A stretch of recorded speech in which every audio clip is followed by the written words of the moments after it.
Ajitha Nair variety ബ്ലോഗ്സിലേക്ക് എൻ്റെ എല്ലാ കൂട്ടുകാർക്കും സ്വാഗതം.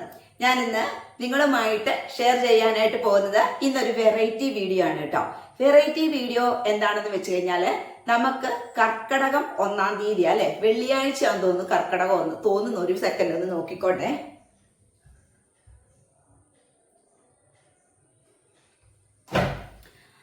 അത് തന്നെ 17-ാം തീയതി വെള്ളിയാഴ്ചയാണ് കർക്കടകം 1.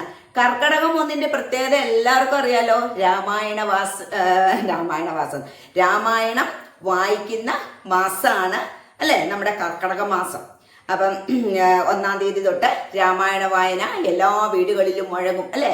നമ്മള് വെളിയിലോട്ടൊക്കെ പോകുമ്പോഴത്തേക്കും സന്ധ്യാസമയത്ത് വെളിയിൽ കൂടെ ഒക്കെ വരുമ്പോൾ കേൾക്കാം, എല്ലാ വീട്ടിൽ നിന്നും രാമായണം വായന കേൾക്കാം അല്ലെ. അപ്പൊ രാമായണ മാസമായിട്ടാണ് നമ്മൾ കർക്കടക മാസത്തെ ശരിക്കും ആചരിക്കുന്നത്. അപ്പൊ ഈ കർക്കടക മാസത്തെ വരവേൽക്കുന്നതിന് മുന്നേ നമ്മുടെ വീട്ടില് ആവശ്യമില്ലാത്ത കുറച്ച് സാധനങ്ങളുണ്ട്. അപ്പൊ കർക്കടകം 1ന് മുന്നേ അതെല്ലാം എടുത്ത് മാറ്റി വീടൊക്കെ നന്നായിട്ട് ശുദ്ധീകരിക്കണം. അതുപോലെ തന്നെ കർക്കടകം അവസാനം ചിങ്ങത്തെ വരവേൽക്കാൻ വേണ്ടിയിട്ടും നമ്മള് കർക്കടകത്തിലുള്ള പഞ്ഞം കളയുവാന്നൊക്കെ പറയും. ഇപ്പൊ എവിടെ പഞ്ഞ ഇരിക്കുന്നത് അല്ലെ, അങ്ങനെയൊക്കെ പറയും. പക്ഷെ ഇപ്പൊ ഞാൻ പറയാൻ പോകുന്ന അതല്ല.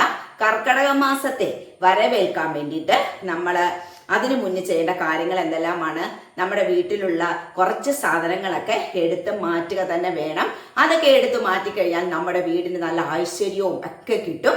അപ്പം അത് എന്തൊക്കെ കാര്യങ്ങളാണെന്ന് ഞാൻ പറഞ്ഞു തരാം. പിന്നെ ഇതിനകത്ത് കുറച്ച് കാര്യങ്ങൾ എനിക്ക് നേരത്തെ അറിയാവുന്ന കാര്യങ്ങളാണ്. എന്ന് വെച്ചാൽ നമ്മുടെ അമ്മമാരും അമ്മൂമ്മമാരൊക്കെ പറഞ്ഞ് കേട്ട് അറിവുള്ളതാണ്.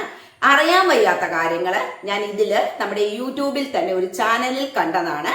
അപ്പം എനിക്കറിയാവുന്ന കാര്യങ്ങളും അതിനകത്ത് കണ്ട് മനസ്സിലാക്കിയ കുറെ കാര്യങ്ങളും ഒക്കെയാണ് ഞാൻ എൻ്റെ കൂട്ടുകാരുമായിട്ട് ഇന്ന് ഷെയർ ചെയ്യാനായിട്ട് പോകുന്നത്. അപ്പൊ വീഡിയോയിലോട്ട് പോകുന്നതിന് മുന്നേ എൻ്റെ ചാനൽ പുതിയ കാണുന്ന കൂട്ടുകാർ എല്ലാവരും തന്നെ ഒന്ന് സബ്സ്ക്രൈബ് ചെയ്യണം, ലൈക്ക് ചെയ്യണം, കമന്റ് ചെയ്യണം, ഷെയർ ചെയ്യണം. എല്ലാവരും എന്നെ സപ്പോർട്ട് ചെയ്യണം. അപ്പൊ നമുക്ക് ഇന്നത്തെ പുതിയ വിശേഷം എന്താണെന്ന് നമുക്കൊന്ന് കണ്ടു നോക്കാം. ഇതുണ്ടോ എൻ്റെ വീട്ടിലെ തുളസി നിൽക്കുന്നുണ്ടോ? ഇതുപോലെ വേണം തുളസി നിൽക്കാനായിട്ട്. കരിഞ്ഞ തുളസിയൊക്കെ ആണെങ്കിൽ അത് അവിടെ നിന്ന് അങ്ങ് പറിച്ച് കളഞ്ഞേക്കണം കേട്ടോ. പറിച്ച് കളഞ്ഞിട്ട് പുതിയ ഒരു തുളസി തൈ അവിടെ വെച്ച് കൊടുക്കുക. കരിഞ്ഞ തുളസി ഒരിക്കലും നമ്മുടെ വീടിൻ്റെ മുമ്പിൽ നിർത്താനായിട്ട് പാടില്ല. ഇതുണ്ടോ, ഇത് നല്ല തുളസി കേട്ടോ, വലിയൊരു തുളസിയാണ് ഇത് കേട്ടോ. ഇതുണ്ടോ, ഇതിൽ നിന്നാണ് ഞാൻ വൈകിട്ട് വിളക്കത്തൊക്കെ വെക്കാനായിട്ട് പൂവൊക്കെ പറിക്കുന്നത്. അപ്പം കരിഞ്ഞ തുളസിയാണെങ്കിൽ നമ്മുടെ വീടിൻ്റെ മുമ്പിൽ നിൽക്കാനായിട്ട് അനുവദിക്കരുത്. അതിനെ പറിച്ചു കളയുക. അത് ഏറ്റവും വലിയൊരു ദോഷമാണ് കരിഞ്ഞ തുളസി നമ്മുടെ വീടിൻ്റെ മുമ്പിൽ വെക്കുന്നത് കേട്ടോ. അത് ഉണ്ടെങ്കിൽ ആരുടെയെങ്കിലും വീടുകളിൽ ഇങ്ങനെ കരിഞ്ഞ് നിൽക്കുന്ന, ഇങ്ങനെ ഇലയൊന്നും ഇല്ലാതെ നിൽക്കുന്നുണ്ടെങ്കിൽ അത് പറിച്ചു കളയാനായിട്ട് പ്രത്യേകം ശ്രദ്ധിക്കുക കേട്ടോ. പിന്നത്തെ കാര്യം എന്താണെന്ന് വെച്ച് കഴിഞ്ഞാല് നമ്മുടെ വിളക്കെന്ന് വെച്ച് കഴിഞ്ഞാൽ നമ്മൾ കത്തിക്കുന്ന വിളക്കില്ലേ, നിലവിളക്ക് എല്ലാവരും എല്ലാ ദിവസവും കഴുകി വൃത്തിയാക്കി വെക്കണം എന്നുള്ളതാണ് എനിക്ക് പറയാനുള്ളത്. ചിലവര് ചൊവ്വ വെള്ളി ദിവസങ്ങളിൽ മാത്രമാണ് വിളക്ക് തേക്കുന്നത്. അങ്ങനാണേലും കുഴപ്പമില്ല, ചൊവ്വയും വെള്ളിയെങ്കിലും തേക്കുന്നുണ്ടല്ലോ. ഇതൊന്നും തേക്കാതെ മടിയുള്ളവര് വിളക്ക് വെറുതെ ഇങ്ങനെ തുണി കൊണ്ടൊന്ന് തുടച്ചിട്ട് കത്തിക്കുന്ന ടീമുകളും ഉണ്ട്. എനിക്കും അങ്ങനെയുള്ളവരെ അറിയാം. മടി, അതാണ് ഏറ്റവും ഇത്. അപ്പൊ അങ്ങനല്ല, നമ്മൾ എല്ലാ ദിവസവും വിളക്ക് കഴുകി വൃത്തിയാക്കി സൂക്ഷിക്കുകയാണെങ്കിൽ അത്രയും നല്ലത്. പിന്നെ അതുപോലെ തന്നെ നമ്മൾ ഈ കാലുന്ന വിളക്ക് കത്തിക്കാൻ പാടില്ല. ഇതെന്റെ അമ്മ പറയുന്ന കാര്യമാണ്. എപ്പോഴും അമ്മ പറയുമായിരുന്നു, കാലുന്ന വിളക്ക് കത്തിക്കാനായിട്ട് പാടില്ല. ഇതെനിക്ക് അമ്മയുടെ കയ്യിൽ നിന്ന് കിട്ടിയ അറിവാണ് കേട്ടോ. കാലുന്ന വിളക്കെന്ന് പറഞ്ഞു കഴിഞ്ഞാൽ നമ്മള് വിളക്കിനകത്ത് എണ്ണ ഒഴിച്ചു കഴിയുമ്പോൾ ഒരു ശകലം നേരം കഴിയുമ്പോഴത്തേക്കും അതിനകത്തൊന്ന് തുള്ളി ആയിട്ട് താഴേക്ക് ഇട്ട് വീണും വിളക്കിന്റെ വിളക്കിന്റെ താഴെ ഭാഗങ്ങളിലായി ഇങ്ങനെ കിടക്കുന്ന കാണാം അതിന്റെ ചുറ്റും. അതാണ് വിളക്ക് കാലുന്നു, ചോരുന്നു എന്നൊക്കെ പറയുന്നത്. അപ്പൊ അങ്ങനെയുള്ള വിളക്കുകൾ ആരെങ്കിലും കത്തിക്കുന്നതായിട്ടുണ്ടെങ്കിൽ, അതുപോലെ കൂമ്പൊക്കെ ഒടിഞ്ഞ വിളക്കുകളൊക്കെ ആരെങ്കിലും കത്തിക്കുന്നതായിട്ടുണ്ടെങ്കിൽ അത് എല്ലാവരും ദയവ് ചെയ്ത് മാറ്റുക. നമ്മുടെ കർക്കടക മാസം വരുന്നതിന് മുന്നേ ഇതൊക്കെ നമ്മൾ ചെയ്തു വെക്കേണ്ട കാര്യമാണ്. അപ്പൊ അങ്ങനത്തെ വിളക്കുകളൊക്കെ കത്തിക്കുന്നുണ്ടെങ്കിൽ അങ്ങനത്തെ വിളക്കുകളെല്ലാം കൊടുത്തിട്ട് പുതിയ വിളക്കുകൾ വാങ്ങി കത്തിക്കുക. മനസ്സിലായല്ലോ? അപ്പം ആ ചോരുന്നത്, കാലുന്നതും കൂമ്പൊക്കെ ഒടിഞ്ഞതും ഒക്കെ ആയി വിളക്ക് കത്തിക്കുന്നത് ഭയങ്കര ദോഷമാണ് നമ്മുടെ വീടിന്. അതുകൊണ്ടാണ് അങ്ങനെ പറയുന്നത്. ചിലവര് പറയും ഇതൊക്കെ അന്ധവിശ്വാസവും അനാചാരങ്ങളുമാണെന്ന് പറയും. ഒരിക്കലുമല്ല, ഇതൊന്നും അന്ധവിശ്വാസത്തിന്റെ കൂട്ടത്തിലുള്ളതല്ല. നമ്മൾ നല്ല കാര്യങ്ങൾ ചെയ്യുമ്പോൾ നമ്മുടെ വീട്ടില് ഐശ്വര്യവും ഒക്കെ ഉണ്ടാകും. എന്തോ ഒച്ച കേട്ടതാണ്, അങ്ങോട്ട് നോക്കിയത് കേട്ടോ, സോറി. അപ്പം പിന്നത്തെ കാര്യം എന്താന്ന് വെച്ച് കഴിഞ്ഞാല് നമ്മുടെ അലമാരിയിലല്ലേ നമ്മൾ ധനം, സ്വർണം ഇതെല്ലാം സൂക്ഷിച്ചു വെക്കുന്നത് നമ്മുടെ അലമാരിയിലാണ്. അലമാരിയിൽ ചെറിയൊരു ലോക്കർ ഉണ്ട്, അതിനകത്തല്ലേ നമ്മളെല്ലാരും വെക്കുന്നത്. ഇപ്പൊ ആരും അതിനകത്തൊന്നും വെക്കാറില്ലല്ലേ. കള്ളന്മാരെ പേടിച്ച് എല്ലാരും മാറ്റിയാണ് വെക്കുന്നത്. ഇല്ലെങ്കിൽ ഒരുപാട് സ്വർണം ഉണ്ടെങ്കിൽ എല്ലാവരും ലോക്കറിൽ കൊണ്ടുവെക്കും. എന്തെങ്കിലും ഒരു ശകലം നമ്മുടെ അലമാരിയിൽ കാണുമല്ലോ, പൈസയായിട്ടും എന്തായാലും. അപ്പം അങ്ങനെ നമ്മൾ ധനമൊക്കെ സൂക്ഷിക്കുന്ന അലമാരിയിൽ. ഇപ്പം നമ്മൾ പൊതുവെ അലമാരി എന്ന് വെച്ചപ്പോൾ ഞാൻ എങ്ങനെയാന്ന് വെച്ച് കഴിഞ്ഞാൽ എൻ്റെ അലമാരിയിൽ നമ്മൾ വെളിയിലേക്ക് കൊണ്ടുപോകുന്ന ഡ്രസ്സുകളൊക്കെ, സാരി, ചുരിദാറൊക്കെ, നല്ല നല്ല ഡ്രസ്സുകളൊക്കെ നമ്മുടെ അലമാരിയിൽ വെച്ചിട്ടുണ്ടാകും. അതിനകത്ത് തന്നെ ലോക്കറിലായിരിക്കും നമ്മൾ ഈ സ്വർണവും പണവും ഒക്കെ ശരിക്കും പറഞ്ഞു കഴിഞ്ഞാൽ എല്ലാവരും സൂക്ഷിക്കുന്നത്. അപ്പം ആ അലമാരിയിൽ നമ്മൾ വൃത്തിയുള്ളതായ വസ്ത്രങ്ങൾ വെക്കുന്നതുകൊണ്ട് കുഴപ്പമില്ല. അതിനകത്ത് നമുക്ക് ഉപയോഗിക്കാൻ പറ്റാത്തത്, കീറിപ്പറഞ്ഞത്, വൃത്തിയില്ലാത്തത്, നനയ്ക്കാത്ത വസ്ത്രങ്ങൾ അങ്ങനെയൊക്കെ ഉണ്ടെങ്കിൽ അതെല്ലാം അലമാരയിൽ നിന്ന് എടുത്തു മാറ്റിയില്ലെങ്കിൽ നമ്മുടെ വീട്ടില് ഐശ്വര്യം വർദ്ധിക്കത്തില്ല. സാമ്പത്തികപരമായിട്ടും നമ്മൾ ദിവസം പ്രതി കീഴോട്ട് പോയിക്കൊണ്ടിരിക്കും. അതുകൊണ്ട് അലമാരി എപ്പോഴും നല്ല വൃത്തിയുള്ളതായിട്ട് സൂക്ഷിക്കുക. പിന്നെ എന്ന് വെച്ച് കഴിഞ്ഞാൽ ഈ അലമാരിയിൽ ചെറിയ ലോക്കർ ഉണ്ടല്ലോ, അതിൻ്റെ മേളിൽ, അത് ഞാൻ ഈ ചാനലിൽ കണ്ടതാട്ടോ, അതെനിക്കറിയത്തില്ലായിരുന്നു. എൻ്റെ മേളിൽ കുങ്കുമവും ചന്ദനവും മഞ്ഞളും ഒക്കെ നമ്മുടെ അമ്പലത്തിൽ നിന്ന് കിട്ടുമല്ലോ, അത് കൊണ്ടുവരുമ്പോൾ ഒരു ശക്കലും കൂടെ വെള്ളം അതിനകത്തോട്ട് ഒഴിച്ചൊന്ന് കുഴച്ചിട്ട് ആ ലോക്കറിന്റെ മേളിൽ ഒന്ന് പൊട്ട് കുത്തി കൊടുക്കുന്നതും ഒരുപാട് നല്ലതാണ്. ഞാനത് ചാനലിൽ കണ്ട് മനസ്സിലാക്കിയതാണ്, എനിക്കറിയാൻ വയ്യാത്ത കാര്യമായിരുന്നു കേട്ടോ അത്.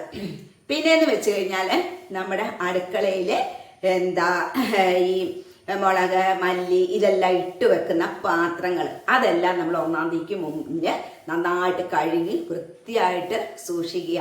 പ്രത്യേകിച്ചും ഉപ്പും മഞ്ഞളും ഇട്ട് വെക്കുന്ന പാത്രം. ബാക്കി പാത്രമൊന്നും കഴുകിയില്ലേലും ഉപ്പും മഞ്ഞളും ഇട്ട് വെക്കുന്ന പാത്രം നല്ല ഭംഗിയായിട്ട് കഴുകി ഇതിനകത്ത് സാധനങ്ങൾ ഇട്ട് വെക്കുവാനായിട്ട് എല്ലാവരും ശ്രദ്ധിക്കുക. അടുക്കള എന്ന് പറയുന്നത് ലക്ഷ്മി ദേവിയാണ് അല്ലെ.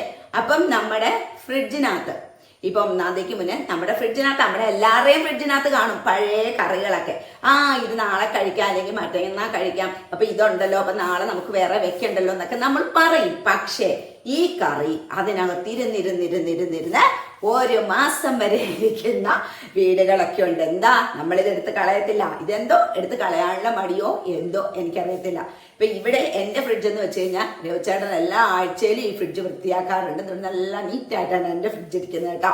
പണ്ടൊക്കെ ഞാനും ഇതുപോലൊക്കെ ചെയ്തിട്ടില്ലെന്നൊന്നും ഞാൻ പറയത്തില്ല. എന്നിട്ട് നമ്മളത് കഴിക്കത്തില്ല, അത് എടുത്തിട്ട് വെളിയിൽ കളയാം. അപ്പോൾ ആരുടെയെങ്കിലും ഫ്രിഡ്ജിൽ പഴയ കറികളൊക്കെ ഇരിപ്പുണ്ടെങ്കിൽ അതെല്ലാം എടുത്ത് കളയാം. അതുപോലെ ഈ ഫ്രിഡ്ജിന്റെ നമ്മൾ ഈ പച്ചക്കറി വെക്കുന്ന ആ ബാസ്ക്കറ്റിനകത്തും കാണും ചീഞ്ഞ പച്ചക്കറി ഒക്കെ ഉണ്ടെങ്കിൽ അതെല്ലാം പെറുക്കി കളഞ്ഞിട്ട് ഫ്രിഡ്ജ് നല്ല ക്ലീൻ ചെയ്ത് വെക്കാനായിട്ട് ശ്രദ്ധിക്കുക. എപ്പം 1-ാം തീയതിക്ക് മുന്നേ. ഇത് 1-ാം തീയതിക്ക് മുന്നല്ല, ഇത് എപ്പോഴും ചെയ്യാവുന്ന കാര്യമാണ്. എപ്പോഴും ചെയ്തിരിക്കണം. നമ്മൾ ആഹാരം വെക്കുന്ന ഫ്രിഡ്ജാണ്. അപ്പൊ അതിനകത്ത് നമ്മൾ വൃത്തിഹീനമായ രീതിയിലൊക്കെ വെച്ച് കഴിഞ്ഞാൽ നമുക്ക് ഫുഡ് പോയ്സൺ ഒക്കെ ഉണ്ടാകാനുള്ള സാധ്യത വളരെ കൂടുതലാണ്. അതുകൊണ്ട് ഫ്രിഡ്ജ് എല്ലാവരും ക്ലീൻ ആക്കി വെക്കാനായിട്ട് പ്രത്യേകം എല്ലാവരും ശ്രദ്ധിക്കുക. പിന്നത്തെ കാര്യം എന്താന്ന് പറഞ്ഞു കഴിഞ്ഞാൽ നമ്മുടെ കന്നിമൂല. ഇവിടെയൊക്കെ വീടിന്റെ കന്നിമൂല എന്ന് പറയുന്നത് തെക്ക് പടിഞ്ഞാറേ മൂല. അപ്പൊ അവിടെ ആ വീടിന്റെ ആ ഭാഗത്ത്, കന്നിമൂല ഭാഗത്ത് വല, ഈ 8 വലയൊക്കെ കെട്ടിവെക്കും. അപ്പൊ അങ്ങനെ വലയൊക്കെ കെട്ടിവെച്ചിട്ടുണ്ടെങ്കിൽ ആ വലയൊക്കെ ഒന്ന് തൂത്ത് വൃത്തിയാക്കിയിടണം. വീടിന്റെ കന്നിമൂല എപ്പോഴും നല്ല വൃത്തിയായിട്ട് സൂക്ഷിച്ചു കഴിഞ്ഞാൽ മാത്രമേ വീട്ടിൽ ഐശ്വര്യവും പണം വരുന്നതും പിന്നെ രോഗങ്ങൾ ഇല്ലാതിരിക്കാനും ഒക്കെ, അതായത് വീട്ടില് സമാധാനപരമായ അന്തരീക്ഷമൊക്കെ കിട്ടുന്നതിനും നമ്മുടെ വീടിന്റെ കന്നിമൂല നല്ല വൃത്തിയാക്കി ഇടുക എന്നുള്ളതാണ്. ഇന്നത്തെ കാര്യം എന്താന്ന് വെച്ച് കഴിഞ്ഞാൽ നമ്മുടെ ഫ്രണ്ട് വാതില് എപ്പോഴും ചിലവരുടെ ഫ്രണ്ട് വാതിൽ ഈ കരിയും ചെളിയും എല്ലാം കൂടെ പിടിച്ചൊക്കെ ഇരിക്കുന്നതാണ്. ഒരിക്കലും ആ ഫ്രണ്ടിലത്തെ വാതിലില് കരിയോ ചെളിയോ ഒന്നും പിടിക്കാനായിട്ട് പാടില്ല. ഒരു നനഞ്ഞ തുണി എടുത്തിട്ട്, വലിയ പാടുള്ള കാര്യമൊന്നുമല്ല, ആ ഫ്രണ്ട് വാതിലും കട്ടിളയും ഒക്കെ നന്നായിട്ട് തുടച്ച് വൃത്തിയാക്കുക. ലക്ഷ്മി ദേവി വരുന്ന ഇതിലാന്ന് എല്ലാവർക്കും അറിയാലോ, നമ്മുടെ ഫ്രണ്ട് വാതിലിൽ കൂടിയാണ് വരുന്നത്. അതുപോലെ തന്നെ രാവിലെ എഴുന്നേറ്റിട്ട് എന്താ ചെയ്യേണ്ടത്, നമ്മുടെ ഫ്രണ്ട് വാതിൽ ആദ്യം തുറക്കാതെ അടുക്കളയുടെ വാതിൽ ആദ്യം തുറക്കണം എന്നാ പറയുന്നത്. എന്തുകൊണ്ട് അങ്ങനെ പറയുന്നതെന്ന് അറിയാവോ? ഈ മൂസേട്ട എന്ന് പറയുന്ന സാധനം, മൂസേട്ട എന്ന് പറയുന്നത് നമ്മൾ വാതിൽ തുറക്കുന്ന ഉടനെ ചാടി കയറാനിരിക്കുന്ന ഒരാളാണ്. അപ്പം നമ്മൾ ഫ്രണ്ട് വാതിൽ തുറക്കുമ്പോഴത്തേക്കും പെട്ടെന്ന് ചാടിക്കയറും. അത് നമ്മുടെ വീട്ടിലെ ഐശ്വര്യം സമാധാനം എല്ലാം ഇല്ലാതാക്കും. ഇത് എൻ്റെ അമ്മ പറഞ്ഞു തന്നിട്ടുള്ളതാണ്. അപ്പൊ നമ്മൾ അടുക്കളയുടെ വാതിൽ തുറക്കുമ്പോൾ പെട്ടെന്ന് ചാടിക്കേറിയിട്ട് ഇറങ്ങിപ്പോക്കോളും. പിന്നെ രണ്ടാമത് വരുന്ന ലക്ഷ്മി ദേവി ആണെങ്കിൽ നമുക്കത് ഐശ്വര്യമാണ്. അതുകൊണ്ടാണ് എല്ലാവരും പറയുന്നത് ഫ്രണ്ട് വാതിൽ ആദ്യം തുറക്കാതെ ബാക്കിലത്തെ വാതിൽ ആദ്യം തുറക്കണം എന്ന് ഞാൻ പറഞ്ഞു കേട്ടിട്ടുണ്ട് കേട്ടോ. ഇനി ചിലവരിത് തിരിച്ചു പറയും, എനിക്കറിയത്തില്ല. ഞാൻ കേട്ട കാര്യമാണ് ഞാൻ പറയുന്നത്. ഞാൻ കേട്ട കാര്യമല്ല, ഞാൻ ചെയ്യുന്നതും അതുപോലെ തന്നെയാണ് കേട്ടോ. എഴുന്നേറ്റ് വന്ന അടുക്കളയുടെ വാതിലാണ് ആദ്യം തുറക്കുന്നത്, അത് കഴിഞ്ഞിട്ടാണ് ഫ്രണ്ടിലത്തെ വാതിൽ തുറക്കുന്നത് കേട്ടോ. എനിക്ക് ഇങ്ങനെ ചെയ്തിട്ട് ഇതുവരെയും ഒരു കുഴപ്പമൊന്നും വന്നിട്ടില്ല, നല്ലത് മാത്രമേ വന്നിട്ടുള്ളൂ കേട്ടോ. കറണ്ട് പോയി എന്ന് തോന്നുന്നു, അതുകൊണ്ടാണ് ഇടയ്ക്ക് ഡിമ്മായി പോയത് കേട്ടോ. അപ്പം അങ്ങനെ ചെയ്യുക. പിന്നെയെന്ന് വെച്ച് കഴിഞ്ഞാൽ നമ്മൾ ഈ ചെരുപ്പ് വീടിന്റെ ഫ്രണ്ട് വശത്ത് ചെരുപ്പുകൾ കൂടിക്കിടക്കാനായിട്ട് പാടില്ല. അതെല്ലാം അടുക്കി ഒരു സൈഡിൽ വെക്കുക. അതുപോലെ തന്നെ നമ്മൾ ചിലപ്പോൾ ഒരു ചെരുപ്പ് പൊട്ടിയതായിരിക്കും, അപ്പൊ ആ പൊട്ടിയ ചെരുപ്പ് എടുത്ത് കളയും. ഈ പൊട്ടാത്ത ഒരു ചെരുപ്പ് അവിടെ കാണും. അങ്ങനെ ഈ ഒരു ജോഡി ചെരുപ്പായിട്ട് നമ്മുടെ വീടിന് മുന്നിൽ ഇടാനായിട്ട് പാടില്ല. അത് ഭയങ്കര ദോഷം ചെയ്യുന്ന കാര്യമാണ്. അതുപോലെ ഫ്രണ്ട് വാതില് തുറന്നു വരുമ്പോഴേക്കും നമ്മുടെ മുന്നിൽ തന്നെ കരിഞ്ഞ മരങ്ങള്, കഴിഞ്ഞ വൃക്ഷങ്ങള് എന്തെങ്കിലും ഉണ്ടെങ്കിൽ അതൊക്കെ പിഴുത് കളയുക. അതും ഭയങ്കര, നമ്മളത് കണ്ടുകൊണ്ട് വാതിൽ തുറന്ന് ഇത് കാണുമ്പോൾ തന്നെ നമ്മുടെ മനസ്സിനൊരു വല്ലാത്ത ഇതാണ്. അതുകൊണ്ട് കരിഞ്ഞ് എന്തെങ്കിലും ഉണ്ടെങ്കിൽ അത് പറിച്ച് ദൂരെ കളയുക. നല്ല പച്ചപ്പായിട്ട് നിൽക്കുന്നതൊക്കെ ആണെങ്കിൽ അത് നമ്മുടെ വീടിന് ഐശ്വര്യം കിട്ടുന്ന കാര്യമാണ്. അപ്പം നമ്മൾ കർക്കിടകം 1-ാം തീയതിക്ക് മുന്നേ ചെയ്യേണ്ട കുറച്ച് കാര്യങ്ങളാണ് പറഞ്ഞു തന്നിരിക്കുന്നത്. അപ്പൊ ഈ കാര്യങ്ങൾ ചെയ്തു കഴിഞ്ഞാൽ നമ്മുടെ വീട്ടിൽ താമസിക്കുന്നവർക്ക് ഒരുപാട് ഗുണങ്ങളാണ് കിട്ടുന്നത്. ഇങ്ങനത്തെ ചെറിയ കാര്യങ്ങൾ. ഒരു കാര്യം കൂടെ പറയാനായിട്ട് ഞാൻ വിട്ടുപോയത് ഞാൻ പറയാം. നമ്മുടെ പൂജാമുറിയില് പൊട്ടിയ ഭഗവാന്മാരുടെയോ ദേവിമാരുടെയോ ഒക്കെ ഫോട്ടോ ഉണ്ടെങ്കിൽ അതെടുത്ത് മാറ്റുക. മങ്ങിയതുണ്ടെങ്കിൽ അതെടുത്ത് മാറ്റുക. ചിലവർ ഈ പൊട്ടിയാലും ഈ കുത്തൊക്കെ വീണ ഭഗവാന്റെ മുഖം കാണാൻ വയ്യാതിരിക്കുന്ന ഫോട്ടോസൊക്കെ ഉണ്ട്. ഇത് കളയണ്ടേ, ഇത് കളഞ്ഞാൽ ദോഷമല്ലേ എന്നും പറഞ്ഞിട്ട് ഇത് പൂജാമുറിയിൽ തന്നെ വെച്ചുകൊണ്ടിരിക്കുന്ന ഒരുപാട് ആൾക്കാരുണ്ട്. ഒരിക്കലും അങ്ങനെ വെച്ചുകൊണ്ടിരിക്കാനായിട്ട് പാടില്ല. അത് മാറ്റിയിട്ട് പുതിയത് വാങ്ങി വെക്കുക. അങ്ങനെ വെക്കുന്നത് ഭയങ്കര ദോഷമാണ് കേട്ടോ. അങ്ങനെയൊന്നും ചെയ്യരുത്. അപ്പൊ ഇത്രയും കാര്യങ്ങളൊക്കെ ഉള്ളു കേട്ടോ. ഇത്രയും കാര്യങ്ങളൊക്കെ ഒന്ന് നിങ്ങൾ ശ്രദ്ധിച്ചു കഴിഞ്ഞാല് നമ്മുടെ കുടുംബം രക്ഷപ്പെടുമെന്ന് തന്നെ പറയാം. അപ്പൊ ഇത്രയും കാര്യങ്ങളൊന്നും നിങ്ങൾ ചെയ്യരുത് എന്നാണ് ഞാൻ പറയുന്നത്. അപ്പൊ ഇതൊക്കെ ഭയങ്കര നിസ്സാരമായിട്ടുള്ള കാര്യങ്ങളാണ്. ഇതൊക്കെ എല്ലാവർക്കും ചെയ്യാൻ പറ്റുന്ന കാര്യങ്ങളാണ്. അപ്പൊ ഇതൊക്കെ ചെയ്യുക. അപ്പം ഇന്നത്തെ വീഡിയോ ഇത്രയൊക്കെ ഉള്ളൂ. ഇന്നത്തെ വീഡിയോ ഞാൻ ഇവിടെ വെച്ച് വൈൻഡപ്പ് ചെയ്യാണ്. വേറെ പ്രത്യേകിച്ച് വിശേഷങ്ങളൊന്നും തന്നെ ഇല്ല. എല്ലാവർക്കും ഇന്നത്തെ വീഡിയോ ഇഷ്ടമായെങ്കിൽ ഇഷ്ടപ്പെട്ടവരൊക്കെ ഒന്ന് ലൈക്കും കമന്റും ഷെയറും ഒക്കെ ചെയ്യുക. പുതുതായി ചാനൽ കാണുന്നവരൊന്ന് സബ്സ്ക്രൈബ് ചെയ്യുക. അപ്പം നാളെ വേറൊരു വീഡിയോ ആയിട്ട് വരുന്നിടം വരെ എല്ലാവർക്കും ബൈ.